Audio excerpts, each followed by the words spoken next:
हिंद। जब बहू ने खा ली हंसने वाली दवा। किशनगढ़ गांव में कीर्ति अपने बेटे दिवाकर और बहू अंशु के साथ रहा करती थी। तीनों बहुत ही हंसी खुशी अपना जीवन व्यतीत कर रहे होते हैं। अरे बहू, आज खाना मैं बना देती हूँ। नहीं माँ जी, आप क्यों तकलीफ कर रही हैं? आप आराम कीजिए, खाना मैं ही बनाऊंगी। कितनी अच्छी बहू मिली है मुझे। भगवान ऐसी बहू सबको दे।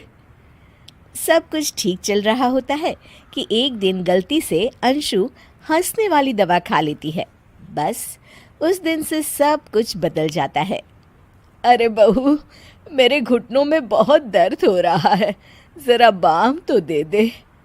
अरे बाम लगा कर क्या करोगी माँ जी? मैं पाँव दबा देती हूँ। अरे एक तो मुझे पाँव दर्द हो रहा है, ऊपर से तुम हंस रही हो। आई एम सॉरी माँ जी। अरे फिर से हंस रही है, जा तू मेरे कमरे से, मुझे तुझसे बात नहीं करनी। हे भगवान, ये क्या हो गया? अब माँ जी क्या सोचेगी? 2 दिन बाद कीर्ति घर में किटी पार्टी रखती है। उसकी सभी सहेलियां घर आने वाली होती हैं। अरे बहू, मेरी कुछ सहेलियां आज दोपहर को घर आने वाली है। आज कुछ खाने में अच्छा सा बनाना। सहेलियां? क्यों? मेरी सहेलियां नहीं हो सकती क्या? तुम फिर से हंस रही हो? नहीं माँ जी, मैं हंस नहीं रही हूँ। अरे फिर से हंस रही हो और बोल रही हो कि हंस नहीं रही। नहीं माँ जी, मैं तो तुम जाओ मेरे सामने से और किचन का काम कर लो, जाओ। दोपहर को कीर्ति की सभी दोस्त खाने पर आ जाती हैं।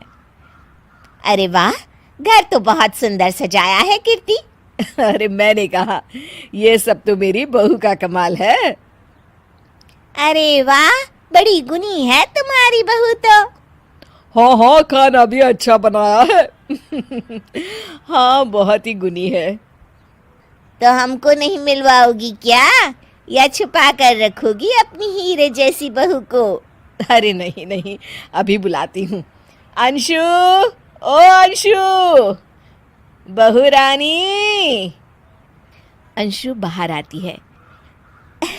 जी माँ जी। बहू, ये सब मेरी सहेलियां हैं, मिलो सबसे। नमस्ते आंटी। नमस्ते बेटा, बहू तो बहुत अच्छी मिली है तुमको, किस्मत वाली हो तुम। किस्मत वाली? अरे क्या हुआ? हंस क्यों रही हो? नहीं नहीं, मैं हंस नहीं रही हूँ। तभी अचानक सांची के हाथ से चम्मच छूट जाता है और उसका कुर्ता गंदा हो जाता है। अंशु फिर से हंसने लगती है।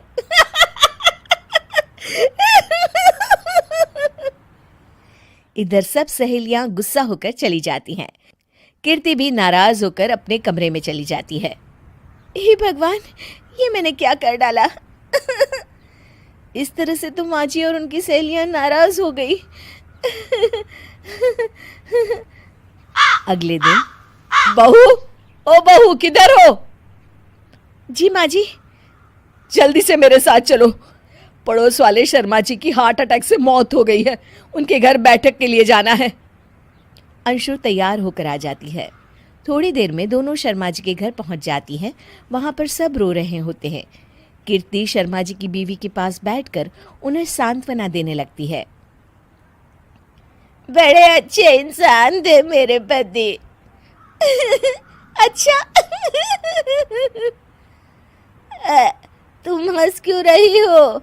वो अच्छे थे। हाँ हाँ, बहुत अच्छे थे अंकल। अरे अंशु, हंस मत। माँ जी, मैं हंस नहीं रही।